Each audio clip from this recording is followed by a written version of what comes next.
Good morning. This is Laurie with 88 Angels. Our story today takes place in 44 BC. And I was trying to think of something that we might have around the house that is that old. And it's hard to think of things, maybe jewels. But let me tell you, the jewels you're looking at right here are from thrift stores and garage sales. You guys need to look for this stuff. This looks like diamonds, doesn't it? It's rhinestones. Costume jewelry, but isn't it beautiful? Fit for a queen, or better yet, an empress. But what do we have around our house that maybe they had back then and enjoyed besides jewels? Maybe cement, roses, probably mint. So let's go look at our cards. I had to turn the light on to see because it's really cloudy out. So that's why we're seeing shadows on the cards. Kaliel is our guardian angel from June 16th through June 21st. Kaliel is ready to rescue with justice, the invocable God, to invoke a memory. And that's what these things do for us. The jewelry will remember back maybe a day when we wore it. Maybe a day of happiness when we walked through a garden of roses or took a bath with mint leaves. That would be decadent, wouldn't it? And it is decadent. This angel is serious. She carries the scales and a sword. And justice.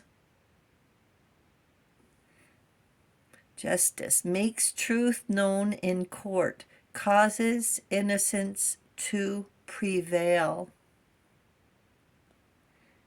You're going to like today's video. Our first card is the King of Swords.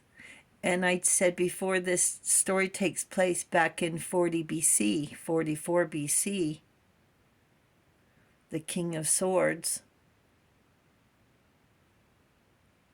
And we have the Empress. The Empress is all the queens. All the queens. Abundance and wisdom. And the thing about the Empress is she doesn't have to put on airs. She doesn't have to boast.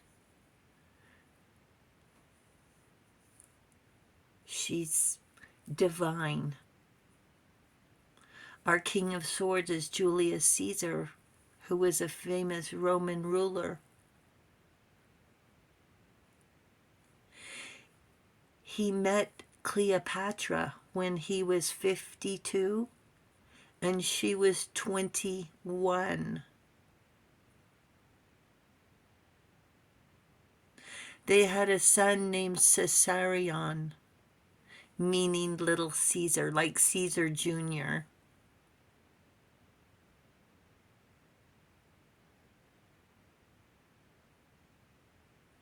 In 41 BC, Cleopatra was the ruler of Rome's wealthiest region. And Julius Caesar put her in the position of being queen. Queen of the Nile. Where the Nile covered both sides of the river with silt so fertile as to produce 2 crops a year. And where the eastern desert contained gold, precious stones, colored marbles, fabulous climate, with a monopoly of trading with India and the Far East. That's spices. It said Antony and Cleopatra met when they were teenagers. And after Caesar died, she visited Tarsus in great regalia, it said, with painted cupids fanning her, flutes and harps, a canopy of gold, a laced boat, offering indulgence and fun. And I guess it happened because a year later she had twins, Cleopatra Selene and Alexander Helios. So Selene means moon and Helios means sun. She named them sun and moon. And then later she had another son called Ptolemy. Philadelphia's Ptolemy.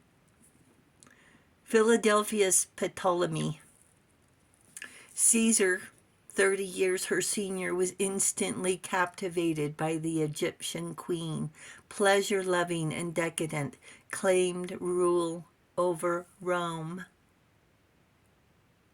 In 44 BC, he was assassinated, and Cleopatra and her son Caesarion fled. In all adornment, 7 years later.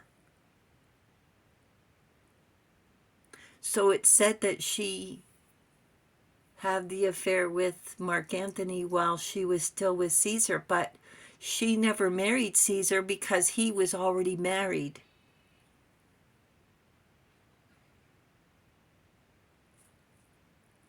But 7 years later, she visits Tarsus, and a year later has twins. Antony died in her arms. And being a powerful queen, instead of being paraded around as a prisoner, she allowed a poisonous Egyptian cobra to bite her. Wow.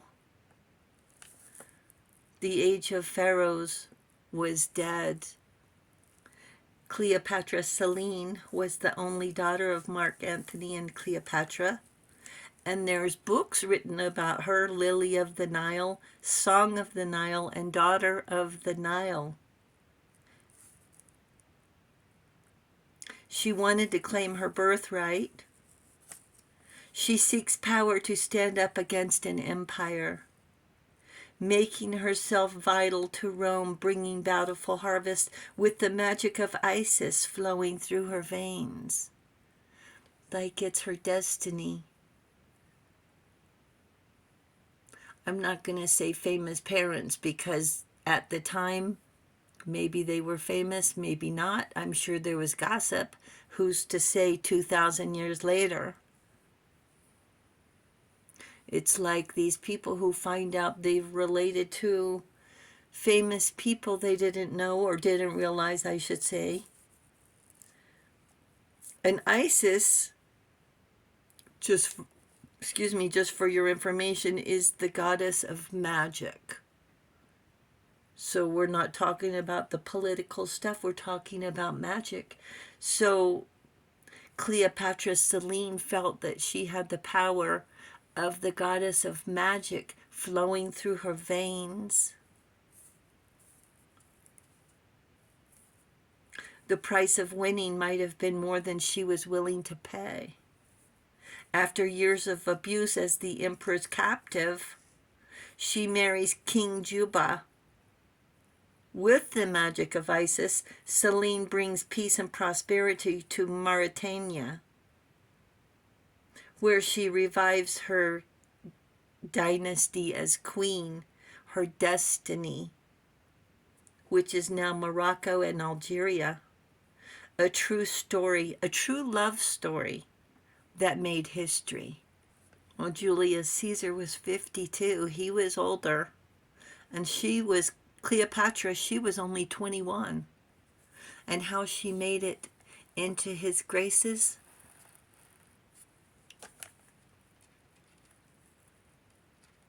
Maybe she was beautiful. Maybe she just had the air about her, her aura.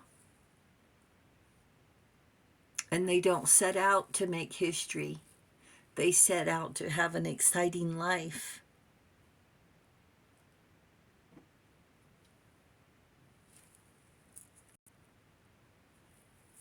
And in the end, it wasn't jewels and power that she wanted, it was love.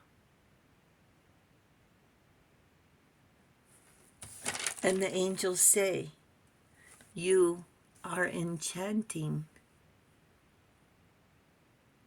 Thank you, angels. Thank you, viewers and subscribers, and thank you for hitting that subscribe button. You guys are awesome, awesome. Thank you so very much. And I hope you enjoyed the story. And I'll talk to you soon. I love you. Bye.